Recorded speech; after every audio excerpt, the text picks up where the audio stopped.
There are people who can walk past a tattoo shop, pause, even admit a piece looks beautiful, and still keep moving like they never considered going in. It is not cowardice. It is not blandness. Something quiet flips inside their mind and the answer becomes no. And the real pressure often is not the needle.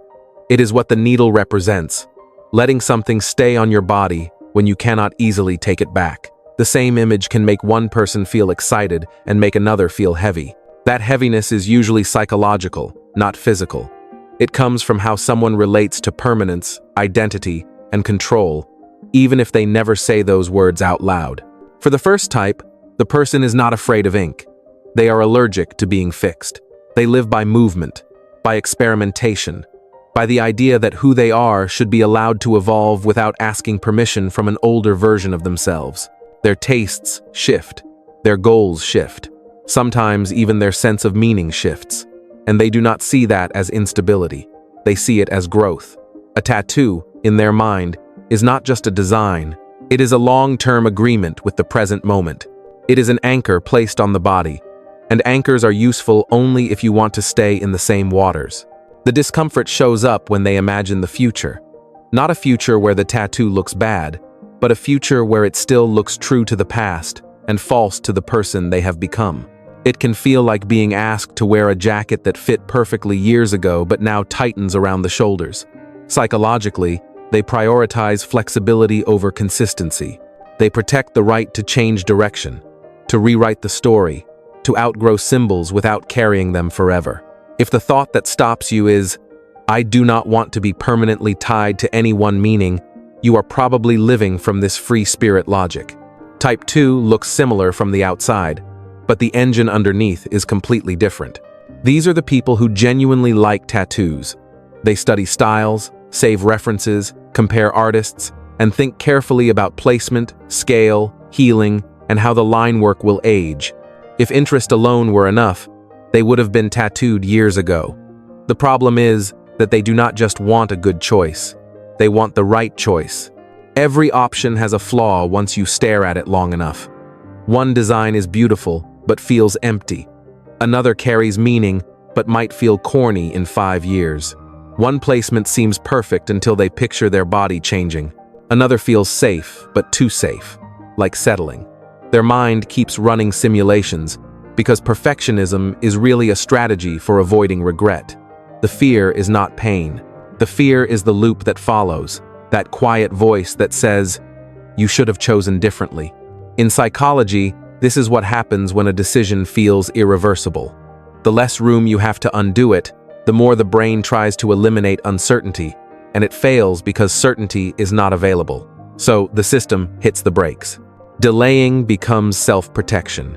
If you have been almost ready forever, not because you lack confidence, but because nothing feels sufficiently final, you are probably caught in this perfectionist pattern. Type 3 is quieter.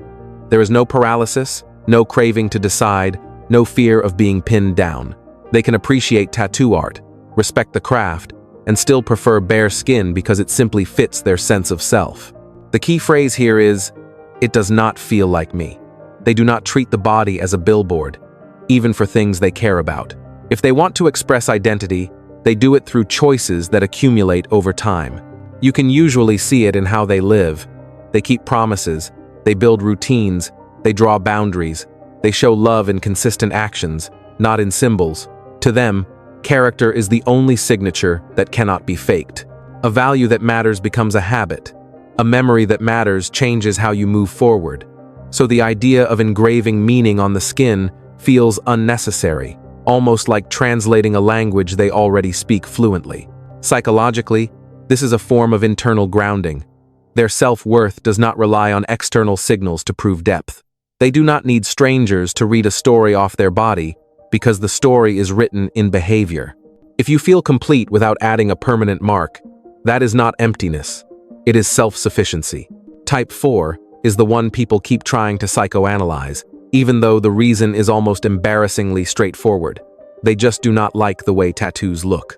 On a purely aesthetic level, it feels busy, cluttered, like visual noise that interrupts the clean surface of skin. They might even admit that certain pieces are objectively well done, and they can still feel a mild irritation when they imagine it on their own body. This is not necessarily moral judgment. It is closer to an aversion response, like disliking a room with too many patterns or feeling tense around mess you cannot control. Their sense of beauty leans toward order, simplicity, and spaciousness. When you add dense information to the body, their mind reads it as imbalance. So they avoid it, not because they fear commitment, not because they are indecisive, and not because they need to prove anything. Sometimes the truest psychological explanation is the simplest one. It does not fit their eye. So, where do you land? Avoiding the anchor? Avoiding the wrong choice? Needing no symbol at all? Or simply rejecting the look? If none fits, name your own. Type 5 inches the comments. Share this with someone who debates tattoos, and subscribe.